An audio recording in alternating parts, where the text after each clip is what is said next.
Good afternoon. Today we're going to continue our discussion of South Carolina during the Civil War, and particularly the home front. When we ended our remarks last week, we were talking about how South Carolinians found out that they lost a loved one in battle, whether on the Virginia front or in the West, Tennessee, the Army of the Tennessee. Reports of battles and casualty rates came to Columbia and Charleston via telegraph. And by the way, the telegraph from South Carolina to Virginia continued to operate even after Sherman made his appearance in South Carolina. We've got telegrams that go into April. It's amazing. When from the Columbia, the news was carried to different parts of the state by railroad, and you could get to almost all parts of the state by 1862, 63. In Greenville, a physician stood on a buckboard or wagon by the train station and read out the names of young men from that part of the state who had been lost in battle. And for aged parents, wives, children, and sweethearts, the lengthening list of casualties were numbing. The letters that families received from the front reinforced what they were hearing and seeing back home. After Spotsylvania, Private Francis Asbury Wayne Jr., the 1st South Carolina, described to his mother the carnage in graphic detail. I fought almost ankle deep in the blood and brains of our killed and wounded. Sergeant Force of our company was killed just by me, and his blood and brains spattered on my right leg and shoe. Such is war in reality. And this young man underlined in his letter, in reality. After being transferred from Charleston to Virginia, William C. Leek wrote his wife and children, I will tell you that this thing called war is an awful affair. Similar letters made it obvious that the war was not about parades and flags. It was about hunger, exhaustion, loneliness, fear, and death. Stoically, South Carolina women persevered. Many would have seconded the sentiments of Emily Harris from up in Spartanburg district, upon hearing from her husband, he's in low spirits and I'm sorry for him. I can only help him by trying to do my duty at home. And letters from loved one in uniform were welcome, no matter how grim the contents. In caring for wounded soldiers at railroad stops across the state, the women of South Carolina came face to face with the brutality of the war, much as their descendants would in the 1960s with televised reports of the Vietnam War on the evening news. Yet, like their men at the front, they soldiered on doggedly. As 1864 ended, Sherman was in Savannah, poised to enter South Carolina, but the state's leadership seemed incapacitated by the threat. Edward McCready of Charleston was sorely troubled at the levity of our legislators in these momentous times. It seems to me like the recklessness of sailors when shipwreck seems inevitable. There was continual bickering between state officials and Confederate military authorities. The Richmond government sent General Wade Hampton and some cavalry as a show of support, but nothing more. Neighboring Georgia refused to send its troops across the Savannah, just as South Carolina had refused to help defend Atlanta. With a force of less than 20,000 effective soldiers, and many of them 16 to 17 years old and others over 50, General P.G.T. Beauregard had decided where to place his troops. He finally apportioned them. He divided his force among Charleston, Augusta, and Columbia. The undermanned, ill-equipped, divided Confederate army was no match for Sherman's 60,000 well-seasoned veterans. On the 1st of February, 1865, the Union Army crossed the Savannah River into South Carolina. Except for battles at Rivers Bridge in Barnwell District and at Aiken, there was little resistance other than sniping and rear guard action. The Federal juggernaut overwhelmed the Confederates at Rivers Bridge, but at Aiken, General Joseph Wheeler's cavalry routed the Yankees and sent them scuttling back to Sherman's main force. As the Union Army marched toward Columbia, it left in its wake a swath of destruction 30 miles wide. The towns of Robertville, Hardyville, Gillensville, Grahamville, McPhersonville, Springfield, Hickory Hill, Purrisburg, Lawtonville, Barnwell, Blackville, Midway, Orangeburg, and Lexington were looted and torched. So too were most farms and plantations. On the 15th of February, 1865, General Sherman reached the Congaree River.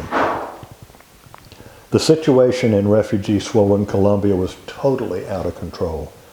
The city's population in 1860 had been 8,000. In 1865, it was 3 times that.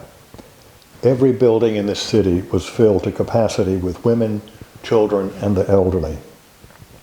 Friends from the coast had sent their valuables, silver, furniture, paintings, books, wine, and the bells of St. Michael's for safekeeping. The vaults of the city's 17 banks were crammed with securities, gold, silver, and jewelry. Everyone thought Columbia was one of the safest places in the Confederacy. Thousands fled the city via the Charlotte Railroad and any other available conveyance. Looting became general, and an explosion at the South Carolina Railway depot killed 30. General Beauregard ordered that cotton be taken from warehouses and burned to keep it from falling into Union hands. Confederate forces evacuated the city on the morning of February 17, 1865. Shortly thereafter, Mayor Thomas Jefferson Goodwin rode out to surrender the city to the advancing Union forces. When the tired and hungry bluecoats entered the city, they were greeted by civilians ladling out copious quantities of whiskey, medicinal whiskey. Before he evacuated the city, General Wade Hampton had countermanded Beauregard's order about burning the cotton, but some had already been set afire. Broken cotton bales, wooden roofs, drunken soldiers, and gusting winds were a recipe for disaster. By dusk, the occupying army was a drunken mob, and fires had broken out in several parts of the city. Some citizens were protected in their homes by Union guards, but others were driven into the streets by abusive soldiers. It was a night of terror, likened to Dante's Inferno. Something akin to a firestorm devoured over 36 square blocks, about 1/3 of the city. When dawn broke, dazed Columbians could see nothing but a forest of broken chimneys and piles of rubble. The business district and portions of the best residential areas were gone, but miraculously, not a single Columbian had been killed. On the 20th of February, Sherman's Army left Columbia and marched toward North Carolina, inflicting similar damage on portions of Winnsboro, Camden, Rocky Mount, Hanging Rock, Chester, Cheraw, and Florence. Charleston also surrendered on February the 17th, 1865, and like Columbia, it was the scene of looting and disorder. There were fires throughout the city, and explosions at the Northeastern Railroad depot killed between 100 and 150 looters. Georgetown was occupied on the 25th. Using it as a base in April, General Edward H. Potter began a raid that carried him as far inland as Sumter District. There he destroyed most of the South's surviving railroad locomotives and rolling stock, and 51,000 bales of cotton. Lee surrendered at Appomattox on the 9th of April, 1865, and Johnston at Durham Station on the 26th of April. The war was over. But there was one last military action. In early May, Union cavalry under the command of Major General George Stoneman conducted a raid through the upcountry counties of Spartanburg and Greenville in search of Jefferson Davis. The last cabinet meeting of the Confederate States of America was held in Abbeville on May the 2nd, but Davis was already in Georgia when Stoneman entered South Carolina. Men in gray reacted differently at the war's end. At Appomattox, Neither Lieutenant William G. Henson nor Brigadier General Martin W. Gary of the 7th South Carolina Cavalry could believe what was happening. Gary cursed while his hardened veterans wept. 4 years of desperate struggle and sacrifice had not brought victory. Many South Carolina women held a deep-seated resentment against their enemies, whom they variously characterized as fiends, vandals, despots, tyrants, ruffians, and Huns. No one expressed the animosity the vanquished felt more forcefully than a teenage Colombian, Emma LeConte. And she said, "A sea rolls between them and us. A sea of blood, smoking houses, outraged women, murdered fathers, brothers, and husbands. Forbid such a union. Reunion, great heavens, how we hate them with the whole strength and depth of our souls." The war had become inevitable once South Carolina seceded in December 1860, had come home with a fury. Major portions of Columbia, Charleston, and 21 villages lay in ruins. The state's war debt in today's dollars was about $40 million, but that did not include losses of its investments in the Bank of South Carolina or railroads. The $9 billion of capital invested in human property. And that was the value of South Carolina's enslaved population. In today's dollars, $9 billion. Nearly one half of the state's total wealth was in human property. It was gone. By 1867, land values had declined 60%. In terms of livestock, horses, cattle, mules, sheep, swine, and milk cows, the state suffered greater losses than any other southern state. Now, you may ask where I'll find out that. Yes, there are actually historians, and this one's fairly old, who did the counting through the census of farm animals in the Confederate States after the war. And South Carolina was hit harder than any other state. As staggering as the property losses were, the toll in human lives was even greater.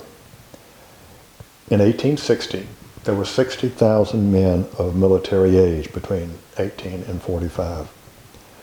Actual recorded deaths totaled 18,666, and there are indications that the total may have been as high as 21,000 plus. That means that between 31 and 35% of South Carolina's young adult males, the white population, died in the war. In contrast, only about 1% of the state's male population died in World War II, 4,100 young men. While 1 in every 19 white Southerners died in the war, 1 in every 14 or 15 white South Carolinians did. Now, I'd like to put that death toll in another perspective. Everybody knows about the losses in the Great War, World War I. We've even had 2 movies here about World War I.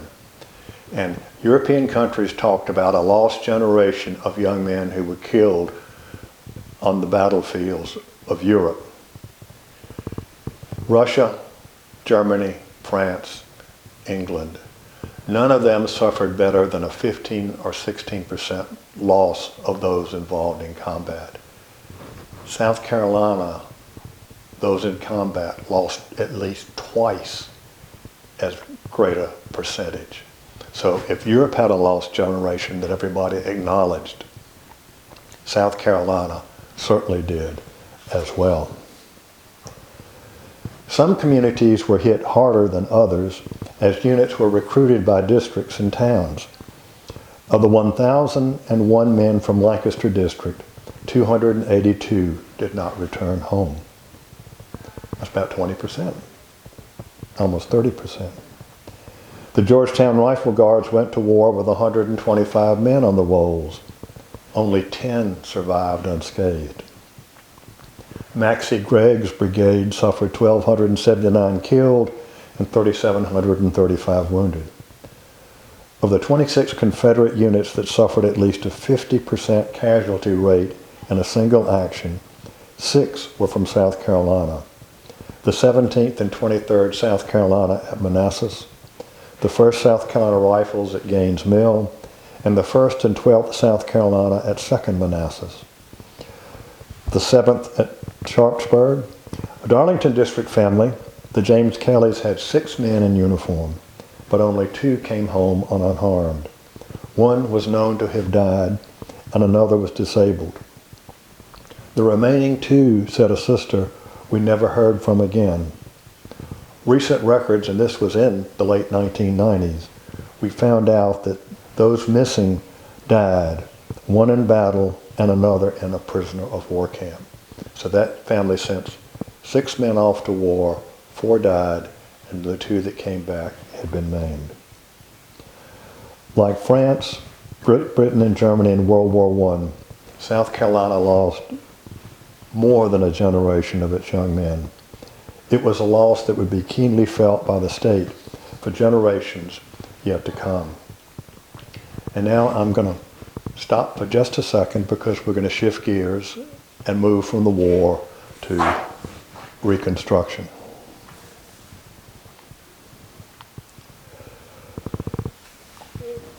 To set the stage, I want you to think about the following. A proud minority elite had been defeated by an external power in a bitter war. All pre-war leaders had been turned out of office and disenfranchised. The external authority sends in an army of occupation. The external authority imposes a constitution on the state with total democracy. The pre-war dispossessed majority wins the elections. The old elite at first withdraws from public life and then decides to overturn the regime that the outsiders have installed. Violence, intimidation, and bloodshed result as opposing militias and paramilitary groups fight for control of the state. Outside power sends in troops, but not enough to do the job. Where are we? Iraq in 2007? Or South Carolina in 1865. Our state is a textbook example of counterinsurgency warfare. In fact, it is almost a classic case. I used to always tell my classes when I started the first lecture in South Carolina history, and when I did a series of lectures, these lectures I started off by saying, I'm going to tell you about the state's history, the good, the bad, the ugly. They're going to be every part of it. And some parts you might be uncomfortable with, some you might not like at all.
And there was an example that I'll use because this incident happened in Columbia and it concerned Trinity Church.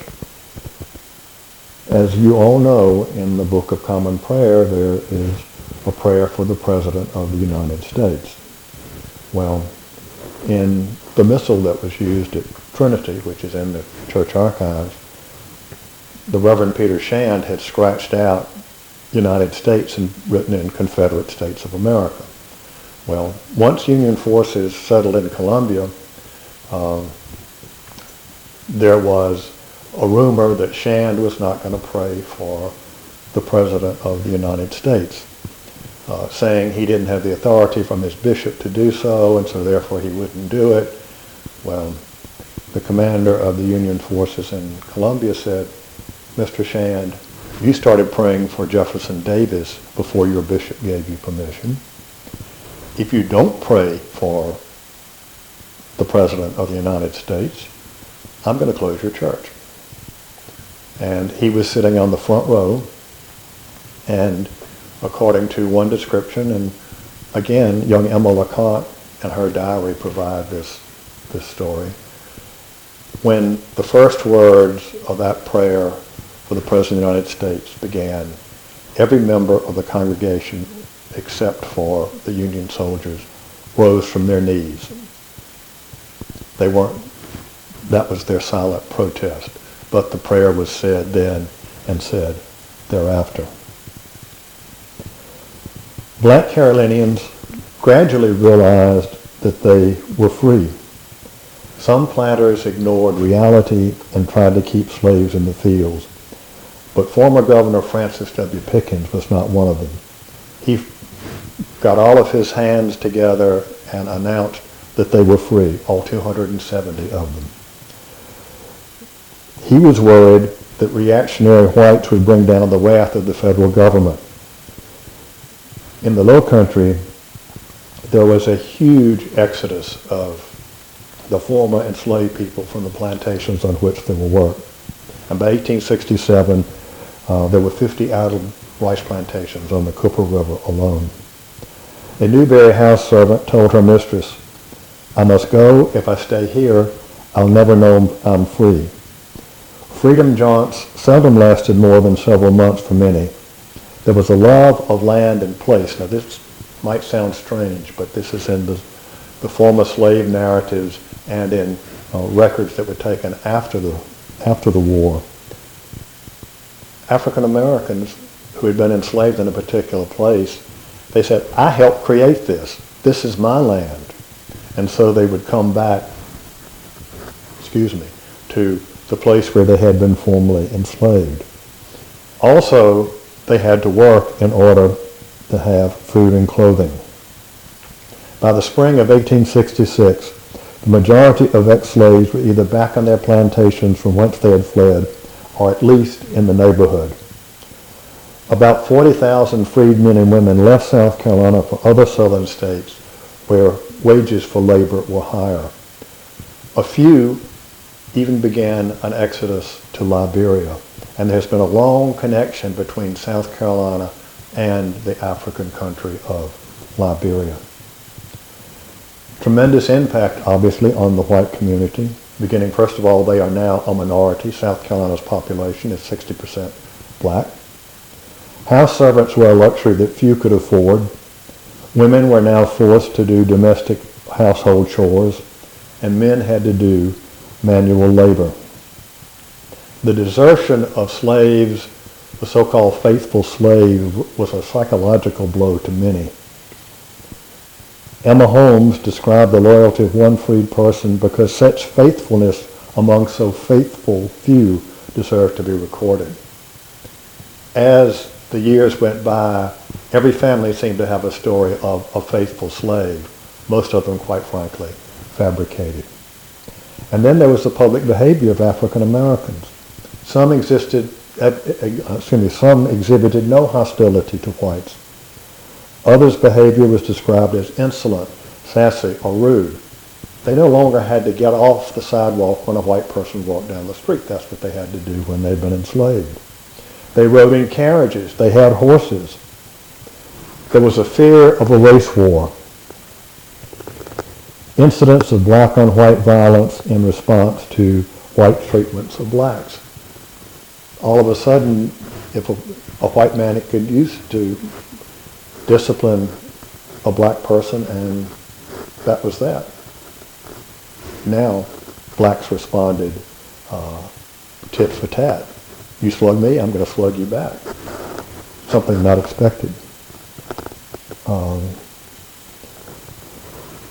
Now, the black race war, the white rumor mill said it's going to happen on July the 4th, 1865, because African Americans observed the 4th of July as a holiday, and it White South Carolinians did not. It was not until World War I that white South Carolinians began to observe what we now consider Independence Day. Christmas Day, 1865. January the 1st, 1866.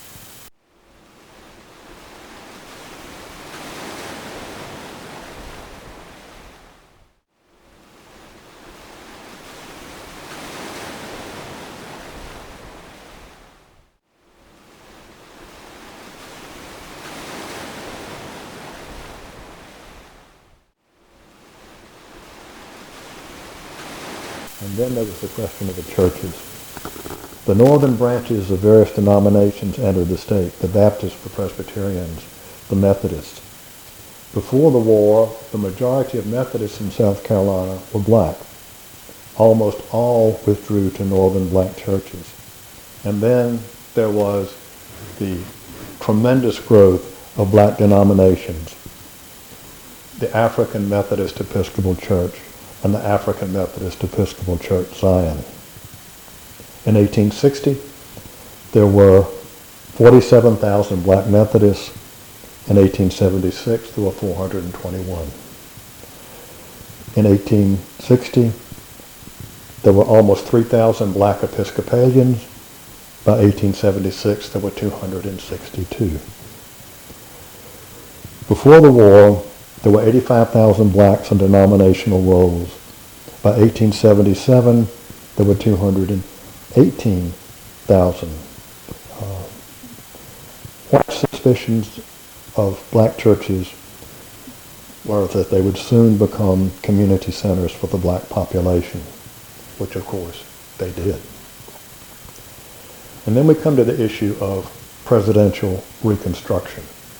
And I think that probably is a good place for me to stop today, and we'll continue this conversation again next week.